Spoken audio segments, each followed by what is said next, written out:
Alright, I have to tell you about today because it's one of those days where I knew better and did it anyway. Euro USD, 2 trades, both losses, $4,500 gone. And the annoying part is I actually knew what day it was when I sat down this morning. I just didn't let it change anything. So here's the thing about today. It was the first Friday of the month. That means it's NFP day, non-farm payrolls. If you trade Forex, you already know exactly what that means. If you don't, just know it's one of the biggest scheduled releases on the calendar, and pretty much every serious trader in the market builds their whole day around it. I've known that for years, and I've sat down this morning, ran my normal session like it was just another Tuesday. So as you can see, my 4-hour range was marked on Euro USD. Same as always, New York time, first candle fully closed. Now we're looking at the 5-minute chart, and price was just doing the normal thing, drifting inside the range, but then it broke below the range. A few candles closed underneath it. This next candle closed back inside, so that gave me a long signal. My MACD was positive, lined up with the setup, and honestly at 7 in the morning this looked completely normal, so I took it. My entry went on the close right here. The stop loss, I put that at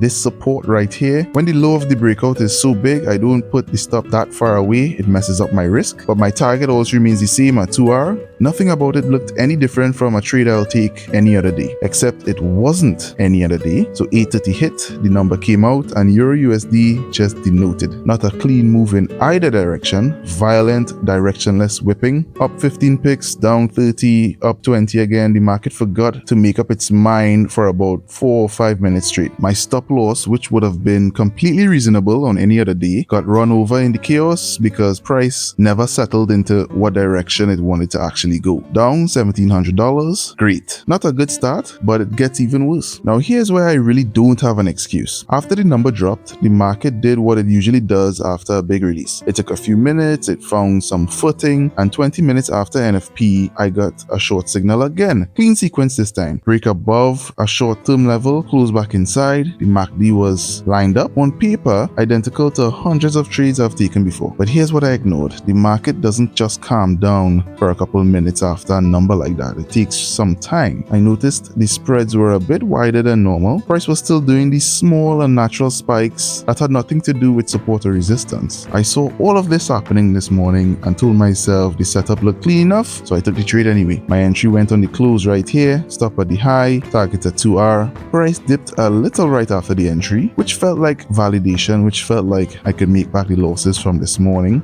But then it just got yanked right back up. Stopped out again. Perfect. How much is that? $2,800 on this one. Second trade, second loss. Same root cause both times. So if you showed me both of those charts with the timestamps blacked out, I'd tell you they were both completely valid trades. That's honestly what makes the day worth talking about instead of just being annoying. Here's the thing about a strategy like mine. It's built around normal conditions. The range needs to form, price needs to break it, price comes back, momentum lines up, you take the trade. That works because most of the time the market is actually behaving itself. But scheduled news is something different. It adds a different layer to it. Those first few minutes aren't really price action anymore. They're just liquidity getting yanked around by the headline. No setup is built to survive that, and honestly, no setup should have to try. I know NFP mornings, I know CPI mornings, I know when central banks are speaking. That information is sitting right there on any economic calendar for free, updated every single week. Checking it takes 10 seconds, and this morning I just didn't bother because I was running on autopilot. Same coffee, same exact chart, same routine. Did I say coffee? I don't drink coffee, but my routine is exactly what let this slide right past me. By the way, the platform I use is called Exness, and using the link at the top of the description, you can open an account with as little as $10. So check it out down below if you're interested.